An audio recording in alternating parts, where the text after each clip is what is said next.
Hey guys, okay, so it's been 10 or 11 days since my last video. I'm really sorry. I got a sinus infection, so I wasn't feeling very well and I was busy with uni. So this is the best I can do. I have got a new location. This is my actual bedroom. I'm not going to show you because it's super messy. And my lighting's better, but I am using an iPhone still, so baby steps. I will get a camera.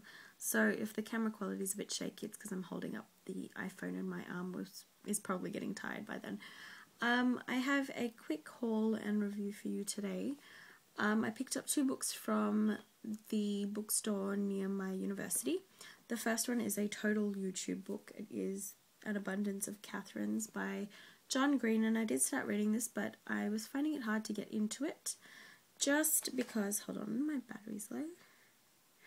Just because I'm finding it a bit hard to relate to the main character. And then the second one is Terry Pratchett's Going Postal.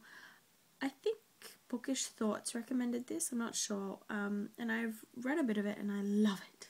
It's great. I actually really enjoy that book so much right now. Yeah, so those are the 2 books I bought, and then the review I wanted to do, it's just going to be a quickie review, was on this young adult novel, Melina Marchetta's Looking for Alibrandi. I recently reread this. I've read this like a million times, and it's an amazing book. It's won the Children's Book Council of Australia Award. There's a little thing, and I'm just going to read the blurb for you guys. And what's this about you and your friends driving around Bondi Junction half-dressed last week? Who told you that?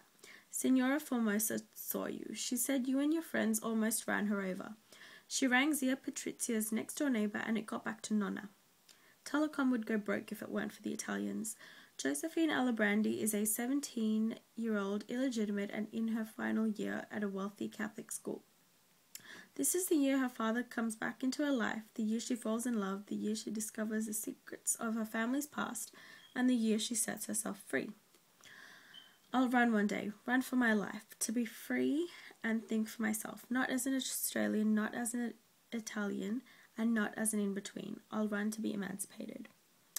This book is amazing. The main character is funny, she's witty, she's intelligent, she's ambitious. So she's a great role model, I feel.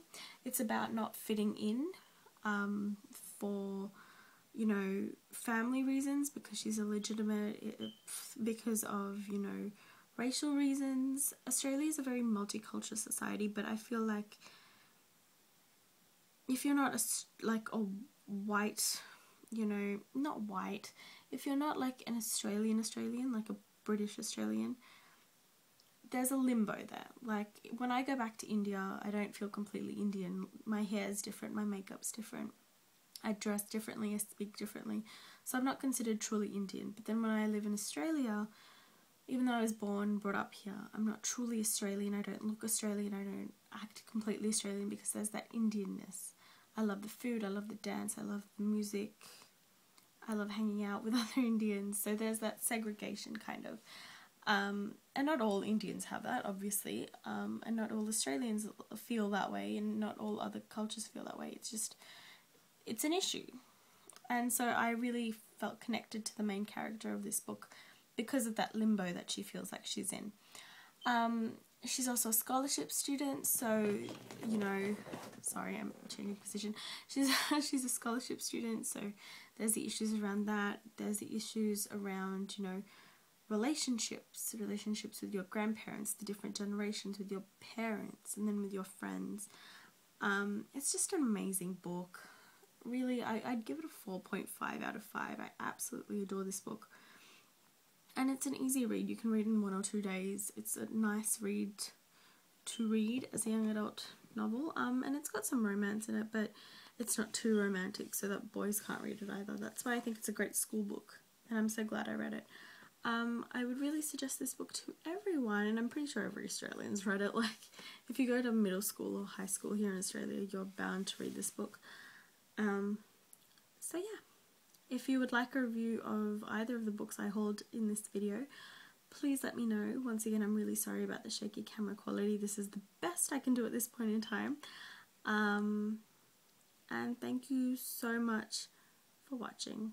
This is my first review of a book that I love and I could talk about for ages, but because this is an iPhone video, I really didn't want to make it too long, so I hope you enjoyed this video. Bye guys.